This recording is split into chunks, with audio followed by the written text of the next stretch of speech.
Well, welcome to a behind the scenes at Baitworks, and I'm just screwing in the last screw to this lovely and incredible piece of art. Now, if you listen to our podcast last month, I delved into the story about this piece. Now, long story short, is Richard Johnson, who is the artist for this wonderful piece of work, actually dropped me a line and said he had a gift for me and Mark. Now, he didn't tell us what it was, and what he did say was that it's unsuitable for posting, but would I meet him so he could give it to me personally? So long story short, fast forward the clock a couple of weeks, I arranged to meet him in a suitable public location, I might add, near Bristol, because I didn't actually know what I was letting myself in for. And out the van, he presented us with this. And to say I was blown away was an absolute understatement. It's a painting on a piece of tile, or slate, should I say. Now, not only is it a painting, it's of two fish that are very dear to mine and Mark's hearts. This is a Cotswold Water Park fish, and this one here is a fish that Mark caught on one of our European adventures. And to be honest, it's just proportionally perfect. I can't pick fault in it. So I thought, what better way to kind of hopefully demonstrate Richard's work is to put it up in the Baitworks shop. Now, I know Richard is not a full-time artist. In fact, he's got a busy job, children, grandchildren, etc. But this is almost like a part-time hobby. But I've never seen Richard's work before until he presented us with this. And to say I'm blown away is an understatement. So if you're looking for this sort of thing, maybe as a present, or just a nice to have, or just if you've got a special fish that actually you want popped into some sort of portrait, either pencil drawing or painting, then I'll send you, well, I'll include Richard's contact details, because I've seen lots of art on Instagram, etc., of fish portraits. And this is by far the best proportionally perfect piece of art I've ever seen. So thank you, Richard. Very, very kind of you. And ironically, Richard was a guy I didn't know at the time, as somebody that me and Mark have fished with about 25 years ago. He went under the name of Magic, used to catch loads and loads of carp. Doesn't do much fishing these days, but as and when he can get out, he still manages to catch plenty of carp along the way. So anyway, that's going to take pride of place here at Baitworks HQ. Hopefully lots of footfall, people will get to see it. But the reason why it's up there is I want to hopefully show the talent of Richard, and people can drop him a line if they want something similar.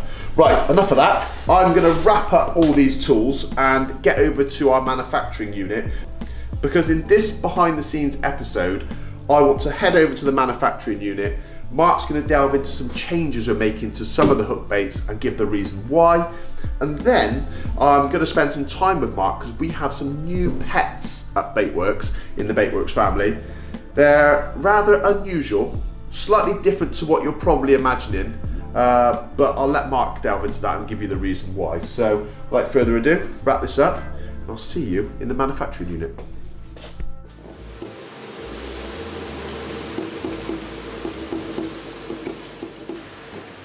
Mate, you have a very pensive look on your face. But I've interrupted you during your lunch because I wanted to pick your brains about what you've been working on this morning, because I've been following your... Well, it sounds like you need a little nap. Sorry, mate, it's been a long day, long morning. It sounds like you need a little nap. Yeah. I know I've been following you around with this camera and getting a few shots of some hook baits that you've been working on. Yes. And I thought, in the spirit of behind the scenes at Baitworks, we should delve into what it is you've been doing, because there's been some interesting developments across all of our food bait hook baits, hasn't there, over the last 4 or 5 weeks.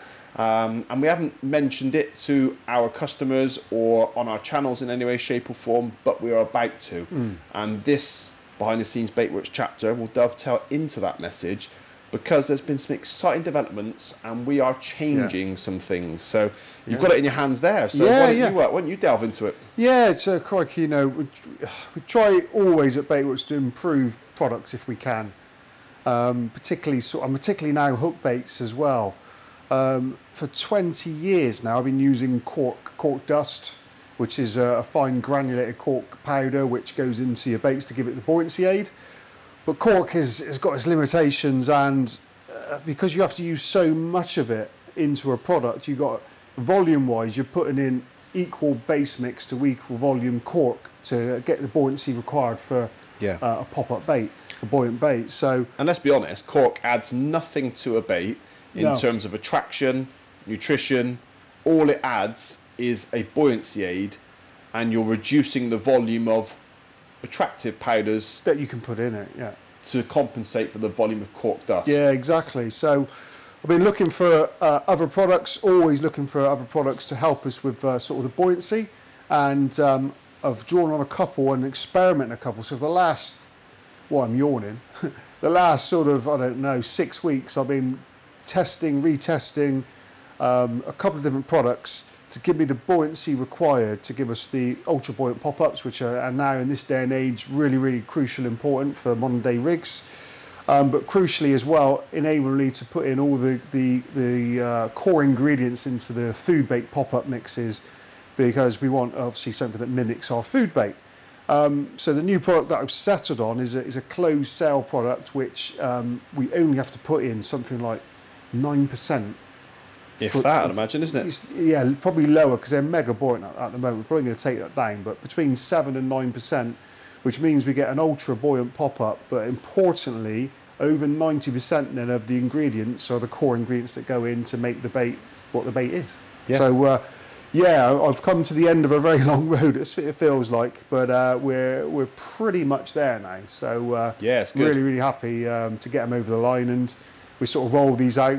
And these will be in by the time this video goes out, they'll probably be online, I'd say. Yeah, so we're phasing out cork dust across all of our food baits. So Monster Red, Cremino, Atlantic Heat, Raw Marine. If you've ever had hook baits off us in the past, both pop-ups or wafters, they would have had a fleck of cork in them, because that was the buoyancy aid. That's being phased out, and in fact, we're nearly there. And the new product, as you say, in your hand, in your left hand, is exceptionally better. Yeah. And let's not make no bones about it, Mark. You know, cork dust does also bring in a problem whereby once it's submerged, it does take on water. It's like a sponge, isn't it? It is. It does take on water. And I've found in the past, and many viewers will probably nod at this, over time, when you've got a cork dust pop-up, when we make them, they smell lovely. Beautiful. When they sit in a pot for however long you sit them in, cork dust has this inherent like moisture sucking process that goes on. It takes out a lot of the moisture, which includes the flavours, the attractors, and you do lose that potency of the hook bait. So I know in the bait making world, consistency is really important. And I also know that whenever we change, or any bait company changes anything, it's often at times can be met with a little bit of suspicion. Yeah. But we genuinely will only change something if we feel we can do something better. Yeah. And having a food bait pop-up with far bigger percentage of the actual quality, attractive ingredients in it, for me, ticks all those boxes. Yeah. So yeah, this will be rolled out. Well, it is rolled out. So they're on the shelf over in the packing department now. They're actually going out the door. So there's a slight transition process with maybe a couple of hook baits, but these will be very much our sort of core stable part of the range. Yeah. And look how much better they look. I mean, they're miles better. The consistency is better, aren't they? They are so much better. Hold their flavour and attractive profile much better than cork, because as we mentioned before, cork.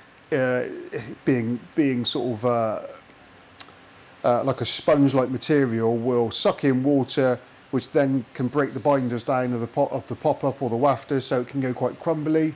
You know, there's lots and lots of negatives, unfortunately, for cork. As good as it's been for 20 years that I've been using it, it's good to say goodbye to it in some ways as well, because these ones are just much more buoyant, much more consistent, got much more control over it, whereas the cork dust you buy in, you know, batch to batch, there can be some variance on it, and that was always proven a headache.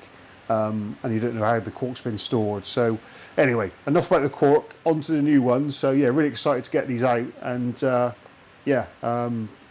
that I've come to the end of a very long process, because it seems like I've been in here forever doing test mixes. Yep. Every single bloody day it feels like, but well worth the effort, because what we got is a good product. Yeah, and you'll be pleased to know that I want a bit more of your time. because as this is behind the scenes at Baitworks, because you can hear all the machines hopefully the other side of that wall, you are going to shortly wrap up here and head back to your place, and I'm going to follow you with this camera, because I've alluded to this at in the intro, is that you've got some really interesting pets that you've now become the surrogate father for. Or you and the family. The kids look after me, and the kids look after them. But it's something I've rarely seen in anyone's pet obsession. So without further ado, mate, I'd love to come over and sort of delve into why you've got them, what you do with them, how you walk them. That'd be an interesting one. How you feed them. And maybe what the long-term objectives are for the for these little fellas. Well, these little fellas play a crucial, very important role within our business. So let's go and have a look at them. Oh, you've set the temp. You've set the anticipation is high. Come on, let's go and have a look at them. Well, welcome to Baitworks Snail Farm. Now, it's taken a good 6-7 weeks to get it to this stage. And it's done for a very, very good reason. But before I get into all of this, the reason behind this all lies at one of my fisheries, blue water. Well, I've noticed on this particular lake, because it's an old washing pit, that there doesn't seem to be a huge amount of natural food. Not like the other lake that I run, which is a more traditional gravel pit. This one was an old washing pit, so a lot of sediment has gone into this over the years, which would have made it quite rich at the start. But as the years go on, that nutrients becomes null and void. So what I've noticed, with the aid of the good old net, this is a swimming pool net, which is dead handy because it can extend out to 15 foot. And it means I can get down into the margins and onto the bottom of the lake everywhere. And I can get scoops of the bottom. So I'm literally putting the net down and scraping the bottom and seeing what's there or what's not there. And it's really evident when I've been doing that is the lack of natural food. Now, there are bits and pieces, there's a water boatman there, but what I want to find is lots of shrimps, lots of snails. So it's all about creating the right environment for the fish. And there are snails in the margins, like right in tight in the first metre, where they're not getting harvested. But as I'm going out down the shelf into sort of 8-9 foot of water, then there's not a lot there. So yeah, part of the reason for doing this is just seeing what's here, but also what I'm going to do, I'm going to take some snails from the margin, take them back to my house, and I'm going to cultivate them. So I'm going to feed them, give them a really good environment, so they breed, and then the idea is to bring them back and put them back into the lake to increase the population. So that's the plan, because that looks quite devoid, and that's not good for our carp. Well, the setup was fairly easy, to be fair. At work, we've got lots of these plastic IBC containers, so I simply cut these down and created two, if you in essence, two ponds under the cover of a barn. And I've collected these snails from the lake, different species, of which in the UK there's like 40 different variants of water snail. And I can't get them all, but in the lake, luckily there's quite a few of the species there, including ram's horn, great pond snail, the trapdoor snail. So I've taken those snails and I've put them into separate containers, and they're allowed now to breed naturally. And the good thing about snails is that they don't need male or female partners. They would just, even if you had just one snail, they would naturally just give birth to egg sacs, and you'll get 50, 60 snails every few weeks off the back of that. So good old hermaphrodite. That's it, mate. Yeah, exactly. So they're very prolific. As long as you give them the right environment, give them food, give them water, and maintain the water, then they do the rest. So in here now we've got hundreds of snails, which I started this 6-7 weeks ago, and the next generation will come through on these, and as they prosper in numbers, I will simply put a little bit of vegetable in there. I've put in sort of watermelon, which they absolutely love, a bit of lettuce, which they love. They were congregate on there, and I can take out 200 snails at a time, take them back to the lake, introduce them to the margins, and continue that cycle all the way. And it's really important for me to create that balanced ecosystem. I run two lakes not too far away from each other. One's a traditional gravel pit, and it's got loads of natural food. It's only been filled up with water for 15 years now. But that's got loads of shrimps, loads of snails, and the fish weights off the back of the natural food are just nice and sustained. It's a nice steady trajectory, and those fish weights are just nice and steady. You don't want loads of weight being piled on a fish. Consequently, you don't want little weight being put on a fish, but sort of 2 to 3.5, 4 pound is about right. And I've got loads and loads of examples out on my computer. Well, this is a good example of one of the fish that's just slowly ticked through. And I've got a picture here of it, 18 pound in 2015 with me, myself that's caught it. And now wind the clock on 9 years, it's 43 pounds. So what's that? That's 9 years. From 15 to 43, that's 25 pound, which works out about 2.73, nearly 3 pound a year, 2.7 to 3 pound a year consistently. And it's done that a lot on natural food, because the lake doesn't get a lot of pressure, but what it has got is a lot of natural food. So that's a nice sustained progression. And because of that, the body structure of this fish is perfect in my view. It's got the length, skeletal growth, width, depth. Combine all those things together, you've got a big fish. So yeah, really pleasing to see, and I'm sure this one will carry on growing as well. Well, we're having lots of natural food back in the lake. This is going to mean that the carp start is going to be more sustained, particularly through sort of the whole calendar year. These naturals are going to be available all the time, and I think that's just a far better way than if they're just reliant on angler's bait. If they're reliant on angler's bait, they get caught multiple times, and that's not good for the carp overall. So I'm trying to put the balance back in the carp's favour. And I'll tell you what's really interesting about these snails. I did this years ago when I first started the bait company, so I kept snails in tanks, and I was always testing when I was developing the Atlantic heat and developing a lot of my bait range. I was testing the baits not only on carp, which I had back in my mum and dad's koi pond, so I was always in there looking and seeing at feeding reactions, but also I had a tank, and in that tank I had snails, just like we have here, just in a little like fish tank. And I was always testing separate ingredients, seeing which ones the snails liked and what they really, really liked. And it is no coincidence that those snails that congregated on some of those ingredients found their way into our boilie range, and the carp absolutely love them as well. So it sort of goes hand in hand as well. And you know, so when our baits go into waters, they do get encapsulated by snails, shrimps, and a lot of natural life. It brings lots of naturals into a baited area, and that's one of the key successes of our bait range. But yeah, doing this with the snails now just brings back all those memories of crikey, 20 years ago now, long time. But if we take a look at what we've got now, you can see what I've just explained. Odd bit of fruit in there, odd bit of vegetable. They love watermelon, as I've said, and a bit of lettuce, and then you just maintain them. But yeah, a lot of these are going to go back, hopefully, into the waters, particularly after this winter. It's going to bolster up the natural food, and then we should start seeing these snails start to populate out through the whole water, because the numbers are so low at the moment, they're only restricted to one area.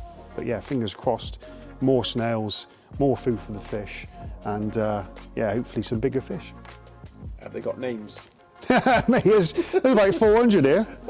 Of the kids giving them names? Oh yeah, to be fair, when Darcy and River come over, we done it all together and was putting them in, and they wanted to name them. But there's one tank over there, we've got about the Great Pond Snail. There's only 4 in there. So they've all got, Darcy was naming them as they went in. In this tank here, where there's more of a mixture, there's absolutely hundreds of them.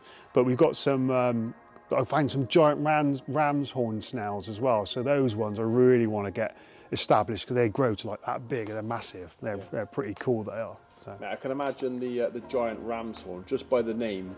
He's like a slow, methodical breeder. You know, somebody in their twilight years might not have the sexual oomph that these little snails have got. They're quite prolific. At the moment, the water temperature is quite low, so we're about sort of 15 degrees at the moment. And I've started this obviously late summer, coming into the winter.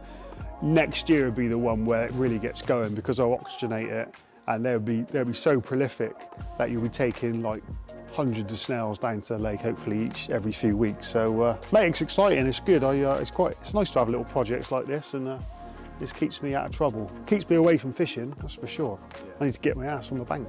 Yeah, you do. Yeah, the year's going to run away with us. Mate, yeah, you're right. It's just to be winter before you know it. Yeah, exactly. Like it. Well, mate, thanks very much for the insight into the Bryant Snail Farm, but also the reasons why, because I did think you were like some mad nutty snail professor. Yeah. But for very good reason. Oh, mate, you might notice as well, just to end on it as well, I'm adding in quite an important thing is chalk as well, calcium carbonate, which is the for all shrimp, snails, all your invertebrates, they all need that key element, which is calcium, for their skeletal growth. So I tip in some powdered chalk in here quite regularly, and that just helps, I say, this environment. It's as good an environment as these snails are going to get. They're in like a spa at the moment. They get fed, they get warmish water and loads of calcium. So yeah, hopefully the beneficiaries will be the fish in a few weeks time. But yeah, mate, it's good fun. Mate, the way that I hope to be approaching my fishing in the spring then is a 12mm Atlantic heat with a snail topper. Mate, I tell you what, snail topper. Mate, you could get enough in here. That would be your spod mix, wouldn't it? Mate, it would, wouldn't it? Mate, that'd be the ultimate spod. You've done it before with your mussels. I've done it with zebras, smashed zebras up. But yeah, if you could produce enough of these snails and that's a winner, isn't it? Yeah. That's a winner. I don't buy into the dried ones myself. No, the dry ones would lose quite a lot of attraction qualities, because they're made up of probably like 98% water, aren't they, snails? Shell. So you lose a lot of that, so you're just having shell. But there's no doubt, mate, you put these in tanks with fish and they're gone. There's no hesitation, it's gone. But, yeah, it's good. Yeah, I have to bring out a snail bait.